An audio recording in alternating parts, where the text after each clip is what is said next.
अस्सलाम वालेकुम दोस्तों, कैसे हो? उम्मीद है कि सब खैरियत से होंगे। अल्लाह आप लोगों को ऐसे ही खुश रखे। कुछ दिन पहले की बात है कि एक बहन का मेरे पर्सनल नंबर पर एक मैसेज आया।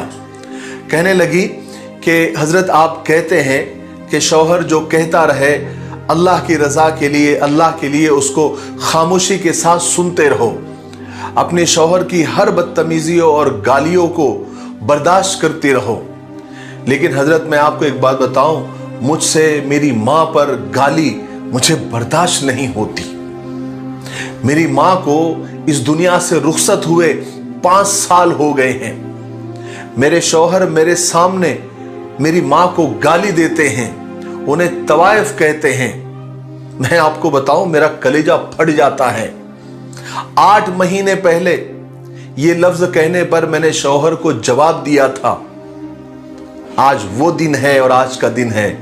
8 महीने से उन्होंने मुझसे बातचीत बंद रखी है। क्या इस्लामी अहकाम सिर्फ औरतों के लिए है कि खामोश रहो, दरगुजर करते रहो, बर्दाश्त करते रहो, फरिश्तों की लानत होगी? क्या शौहर से कोई पूछ-गुछ नहीं होगी?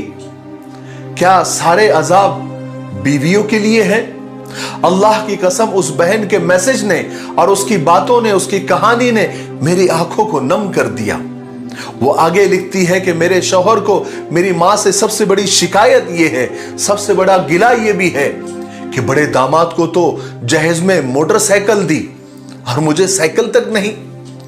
हालांकि जब बड़ी बहन की शादी हुई थी उस वक्त हालात बेहतर थे। मेरे बाबा जिंदा थे, बाद में मेरे बाबा का इंतकाल हो गया। मेरी मां ने कर्ज लेकर मेरी शादी की थी, इसलिए ज्यादा सामान नहीं दे सकी। मैसेज के अंदर यह भी लिखा था कि एक शौहर सब कुछ बर्दाश्त कर सकता है, मगर बीवी की ऊंची आवाज शौहर से बर्दाश्त नहीं होती।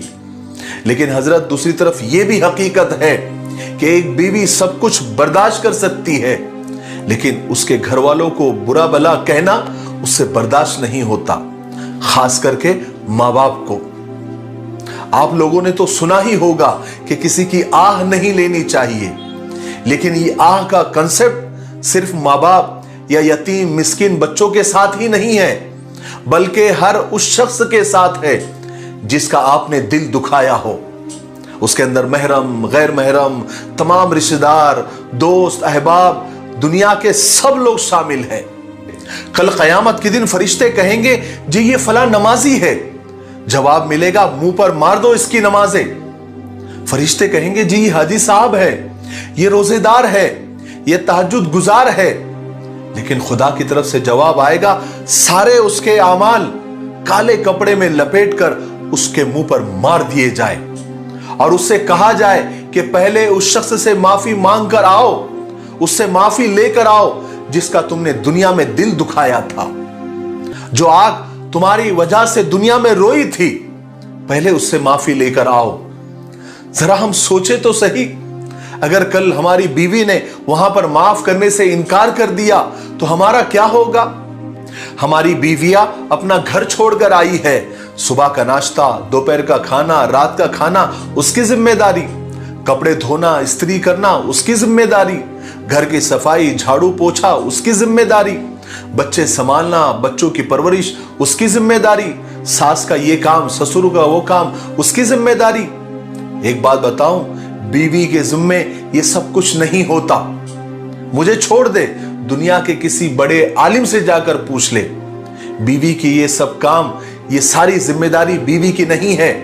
यहां तक कि बीवी अगर बच्चों की परवरिश से भी इनकार कर दे तो उसे गुनाह नहीं होगा, लेकिन वो ये सब करती है, अपनी सारी जिम्मेदारियां बखूबी निभाती है। इसके बावजूद उसे गालियों से नवाजना, उसके घर वालों को गालियां देना, उसको सबके सामने जलील और रुसवा करना, यह कहां की अक्लमंदी है? किसने सिखाया है ये? अल्लाह के लिए अपनी बीवियों को गालियां मत दो, उसके साथ बदसलूकी मत करो। वो तुम्हारे बच्चों की मां है, उसे सीने से लगाओ। जैसे तुम अल्लाह के बंदे हो, वो भी अल्लाह की बंदी है और अल्लाह सब कुछ देख रहा है। हमारे उस्ताद अक्सर एक जुमला कहा करते थे कि अगर तुम बीवियों के हुकूक अदा नहीं कर सकते तो फिर रोजे रखो, लेकिन किसी की बेटी की जिंदगी को बर्बाद मत करो। शौहर हस्बैंड तो घर का मुहाफिज होता है, घर की हिफाजत करने वाला होता है, और जब मुहाफिज ही बीवियों को गाली देना शुरू कर दे, उसे बुरा भला कहना शुरू कर दे, तो फिर उस घर का तो कोई खैर नहीं। अल्लाह हर शौहर को अपनी बीवी से और हर बीवी को अपने शौहर से सच्ची मोहब्बत और उल्फत करने वाला बनाए।